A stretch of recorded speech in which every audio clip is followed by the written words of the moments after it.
Toute la création t'adore.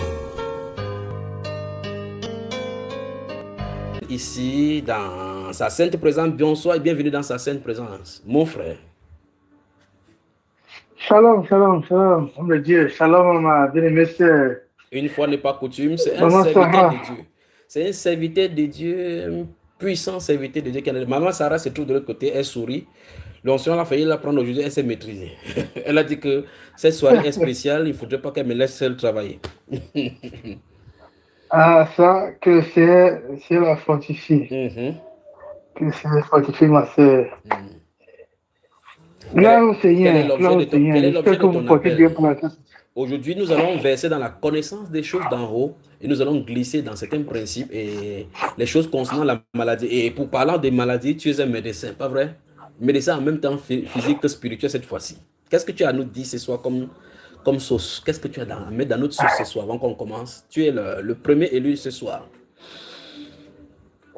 Ah, je rends grâce au Seigneur. Je suis très reconnaissant pour ce qu'il a mis en œuvre avec cette direction live qui nous ont pleinement édifiés, qui sont vraiment très bénissants, malgré quelques contraintes temporaires qu'il y a.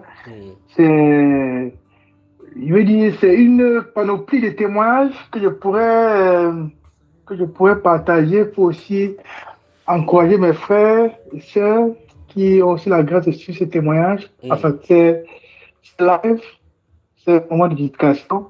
Donc, pour ne pas monopoliser l'antenne, je vais seulement me lancer à énoncer quelques éléments que c'est m'a fait grâce pendant les lives, les directs, et notamment aussi les directs où il y avait les prières pour les guérisons. Donc, il se trouve que j'avais un petit poème enfin pas un petit, mais un poème quand même assez récurrent de mémoire, où j'oubliais des choses banales, des mots simples, des choses très simples, des petits thèmes, même en français ou en allemand, puisque je travaille aussi en allemand. Et lors d'un direct qui n'était pas particulièrement prévu pour la prière des malades, et tu as demandé de prier, de prendre autorité sur les choses qui nous entravent, qui nous gênent, qui nous dérangent. Et moi, j'étais aussi là, j'étais en train de prier. Et il se trouve qu'après le lendemain, j'ai senti le changement. Directement. Raconte-nous. Et puis, non, ne va pas vite, mon frère. Raconte-nous dans le moindre détail comment ça s'est déroulé.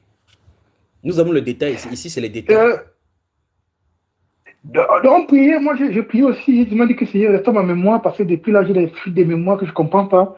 Seigneur, reste ma mémoire. Je prie aussi pendant que tu fais cette exhortation et prier, d'aller en soi et prier. C'est le jour. Je priais. C'est le jour où on a dit que si tu dis à cette montagne, ou bien c'est quoi, ou c'était par rapport au songe, ou quoi que ce soit, c'était par quel moment? C'était pas le moment des songes.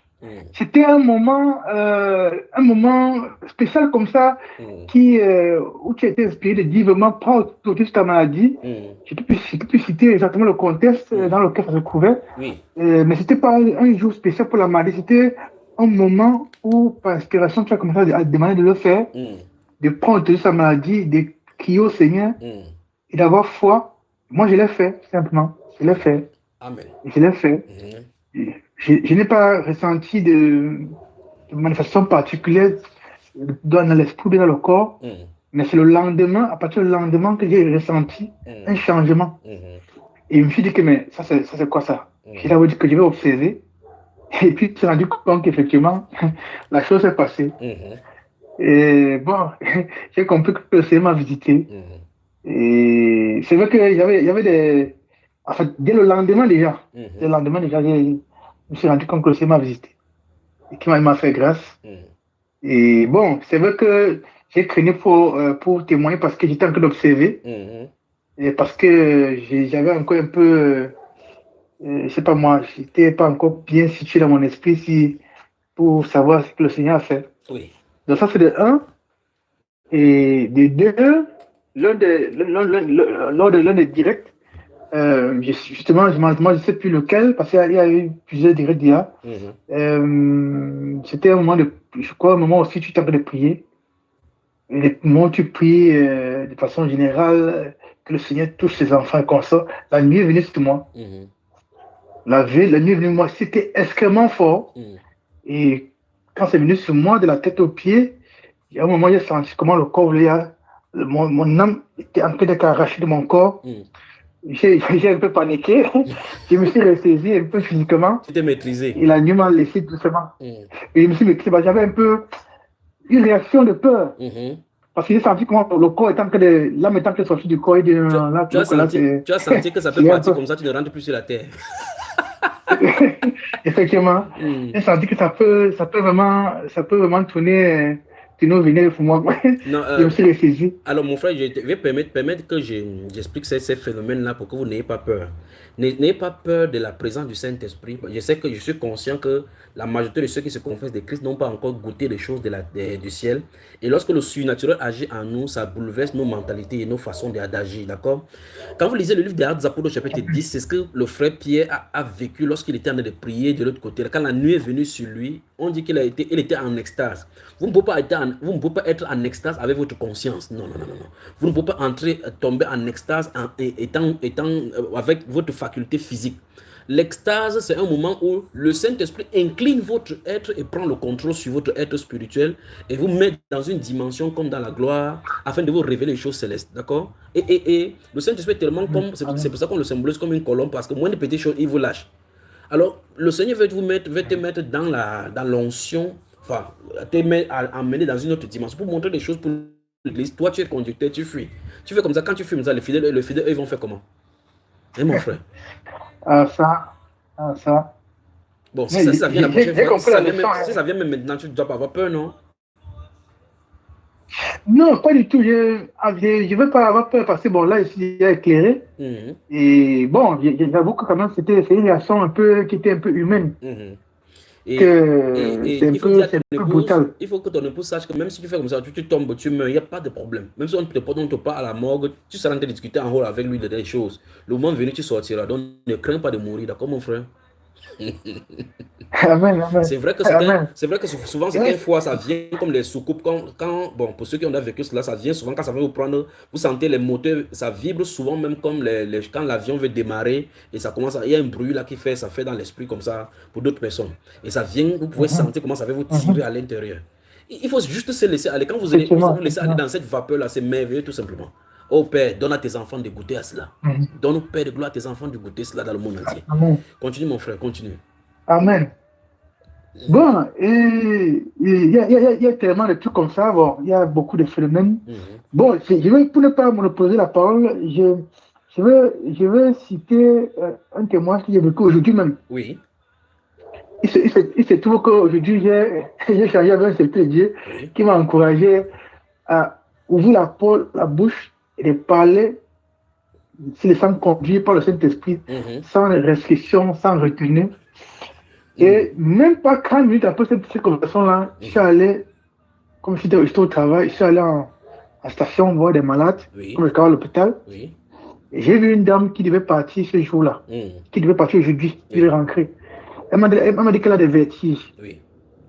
Et qu'on a fait beaucoup d'examens, on sait de quoi les questions, mais malgré les thérapies qu'elle a appliquées, la maladie n'est pas. Et lui, pour la question, donc, on fait donc comment? Elle me dit qu'elle ne sait pas. C'est une Allemande également ou une Française? Une Allemande. Parce que moi, je suis du côté de l'Allemagne. Je travaille du côté de l'Allemagne. Elle me dit qu'elle ne sait pas. Je lui dis donc, tu ne sais pas comment? Elle dit qu'elle ne sait pas. Elle dit que qui peut guérir ça? Tu connais quelqu'un? Elle me dit qu'elle ne sait pas. Après, elle réfléchit, elle dit que non, sa fille. Elle dit, ta fille peut guérir ça? Elle dit que non, ta fille ne peut pas guérir ça. Elle dit que qui peut donc guérir ça?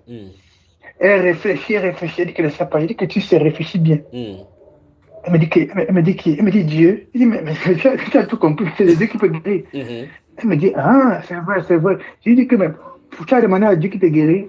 Elle me dit que, elle commence à pleurer. Elle commence à pleurer tout simplement. Elle commence à pleurer que sa vie n'était pas facile. Elle s'est mariée, son mari est mort 3 ans plus tard, son enfant est mort, elle commence à me raconter, elle pleure. Et que le deuxième oncle l'a volé près de 20 000, l'équivalent de 20 000 euros, et qu'elle a que vécu des malheurs. Je lui dis que bon, si tu as vécu des malheurs comme ça, si tu as tourné le Seigneur, Elle commence à pleurer. Elle pleure, elle pleure, elle pleure, elle pleure. Elle pleure. Et quelle était ta pensée à ce moment-là? À ce dis- moment, quand l'atmosphère change, elle est en train de pleurer déjà. Qu'est-ce que tu pensais, toi, en tant que médecin, et tu étais en plein, tu étais avec ta blouse? J'ai compris que, ça, que l'affaire, c'est la vérité, quoi. Que vraiment, que ça s'est passé. Parce que j'ai dit, elle est partie, qu'elle est en train de pleurer. Elle pleure, pleure, pleure. J'étais un peu bon. Je suis resté tranquille. Je lui ai dit, bon. Je lui ai dit que de toute façon, quoi que ce que tu as traversé, sache que Dieu t'aime. Et quand il disait comme ça, elle pleure encore. Je dis, oh. Il dit, ok. Il dit, est-ce que tu penses donc que Dieu peut te guérir? Il dit, qu'elle croit. Il dit, tu es sûr? Elle dit oui, c'est comme, il dit que tu crois ou tu ne crois pas. Elle dit qu'elle croit. Il dit que bon, tu dis que tu avais la vertige quand tu es levé, non, lève-toi alors. Tu dis ça. Ah, j'aime ça. Le défi. Oui. Lève-toi. Il dit que lève-toi alors. Elle se lève. Je lui dis que c'est comment? Elle me dit que ça va un peu, ça va un peu. Et tu lui as dit que marche. prier pour toi. Okay. J'ai prié pour elle, j'ai prié pour elle, j'ai prié pour elle. J'ai prié pour elle. Attends. On va faire ça directement. Tu es le premier échantillon ce soir. Parle ça en anglais, en allemand comme tu priais. Prie ça on va entendre l'allemand là. Comment ça fait biche, biche, biche là? Fais-nous biche, biche, biche. Je n'ai même pas, comme je suis habitué à apprendre en allemand, je n'ai pas eu une prière spéciale. Je lui ai dit que Seigneur guéris la. Non, est-ce que tu as dit ça en français? Est-ce que tu as dit ça en français? Dis ça en allemand, on entend. Ouais. Voilà. Je suis un peu gêné de parler en allemand alors qu'il y a personne ne t'entend qui vont parler. Ouais, le Saint-Esprit va interpréter ça dans leur tête. On sait déjà que tu vas dire que Jésus guérit là. Tout le monde connaît l'interprétation, mais avant que tu parles en langue. Je l'ai dit, libère Jésus. Halt deine Tochter. Halt deine Tochter. Donc, très simplement, c'était un peu là. C'était pas vraiment une prière. En fait, je disais pas rien de particulier. Et quand j'ai prié comme ça, là, après tout, je lui ai posé la question. J'ai prié comme ça, là, pleurer. Elle pleure. Et je lui dis donc, qu'est-ce que tu peux pas encore faire? Elle dit qu'elle baisse la tête. Elle dit que ça l'a encore un peu. Puis elle dit que c'est pas grave. Reste comme ça, là, n'aie pas peur. Elle me dit que oui, aussi la peur. Elle dit que bon, surtout, elle s'assoit. Et elle commence à pleurer. Je dis, mais elle pleure quoi? Elle me dit que c'est la partie qui me touche le plus, c'est même pas au niveau de la maladie. La partie qui me touche, c'est qu'elle me dit que tu as réveillé ma foi. Dès que ça elle me dit, tu as réveillé ma foi. C'était elle même au niveau des vertiges, elle me dit, tu as réveillé ma foi. Elle dit, ah bon? Elle dit, elle commence à pleurer, elle dit, docteur, tu as réveillé ma foi, tu as réveillé ma foi. Il dit, amen, que je te bénisse. Voilà. Tu vois, je lui pose la question, donc, tu fais comment pour rentrer aujourd'hui? Apparemment, tu n'as pas la voiture comme ça. Elle dit que sa fille va venir la chercher. Dès qu'elle dit que sa fille va venir la chercher, je regarde la fenêtre comme ça là. Je regarde la fenêtre, je suis perdu dans l'esprit. Le Seigneur me dit que même sa fille, ça ne donne pas à son mari. Voilà. Je lui dis donc, ok. Même ta fille, c'est pas facile à son mari. Hein. Il me dit, oui, docteur. Attends. Vous êtes en plein hôpital, tu en as parlé de Jésus avec la blouse sur toi. Dans la chambre d'hôpital. C'est ce que j'attends de vous dans le monde entier. On était à 3. Enfin, il y avait 3 patientes qui étaient dans la chambre. Je lui parle comme ça. Elle me dit que même son fils s'en va pas parce que bon, son mari, parce que là, son mari est en train de divorcer. Je lui pose la question, donc, qui m'a dit ça? Qui m'a dit ça? Elle me dit, c'est Dieu qui t'a dit ça. Et dès qu'elle dit qu'on fait plein, oh, tu as réveillé ma foi, tu as réveillé ma foi. Je dis que Dieu te bénisse. Le docteur prophète, apôtre,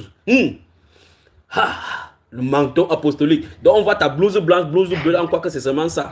On ne sait pas que c'est le bleu sanctifié avec le sang de Jésus. Mais ça, applaudissons plus dans ça, c'est applaudissons.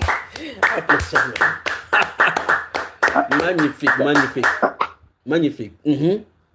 Donc, ce qui m'a beaucoup touché, même, c'était même pas les vertiges, c'est le fait qu'elle a dit, tu as réveillé ma foi. Elle a pleuré. Elle dit que je crois maintenant. Je lui ai dit donc que tu avais un rendez-vous pour ces vertiges le 8 octobre dans notre hôpital pour qu'on regarde ça. Tu vas faire comment? Parce que ta femme qui pouvait. Elle dit que je ne parle pas. Elle dit que tu as compris. Magnifique. Elle dit que si tu ne parles pas, tu as compris. Donc c'était un témoignage qui m'a beaucoup édifié moi-même, moi-même en personne. Et moi, je rentre au Seigneur et puis je comprends. Et maintenant qu'il faut s'accrocher au Seigneur et marcher vraiment selon l'esprit pour accomplir ces desseins parce qu'ils sont pleins de comme ça. Très bien. Qui ont besoin d'une seule petite parole, pas de discours, une seule petite parole. Est-ce que tu as eu beaucoup de Bon, j'ai omis quelques petits. Est-ce que tu as eu de beaucoup bavarder, Pas citer les versets beaucoup. bibliques pour qu'elle puisse pleurer? Alors, vous qui avez assisté à la Non, non, conférence, non. vous qui avez assisté à la conférence, vous particulièrement les conducteurs, vous qui avez assisté à la conférence, et maintenant, le Saint-Esprit dit, même ceux qui vont réécouter cette conférence-là, si vous êtes un conducteur dans le monde entier et que vous n'y avez pas assisté, enfermez-vous durant 4 jours et écoutez ça de la même façon, la même onction viendra sur vous, dit l'Esprit de Dieu. Alors, vous qui avez écouté qui avez été dans cette conférence, comme toi particulièrement, l'onction qui est sur vous, permettez que le Saint-Esprit puisse se manifester. Et voilà, vous en allez avoir les preuves. Hier, c'était avant-hier que nous avons parlé ici. C'est l'un de tes collègues, également médecin, qui a dit. Alors, qui a témoigné. Permettez qu'il se déploie en vous. Vous, particulièrement qui êtes médecin, Dieu va prendre votre être tout entier et mettre au service de ceux qui se meurent. Alors, avant de quitter vos bureaux pour aller administrer les traitements et ainsi de suite, demandez au Seigneur, soumettez vos mains entre les mains du Seigneur, vos connaissances, vos yeux, vos lèvres, il va les utiliser. Il entrera dans l'atmosphère, changera la salle, bloquera ceux qui vont venir faire l'opération et te permettra de parler la parole de foi. Les gens viendront et ils ne trouveront pas de maladie. Permettez que le Saint-Esprit vous utilise. D'accord, mon frère? Amen.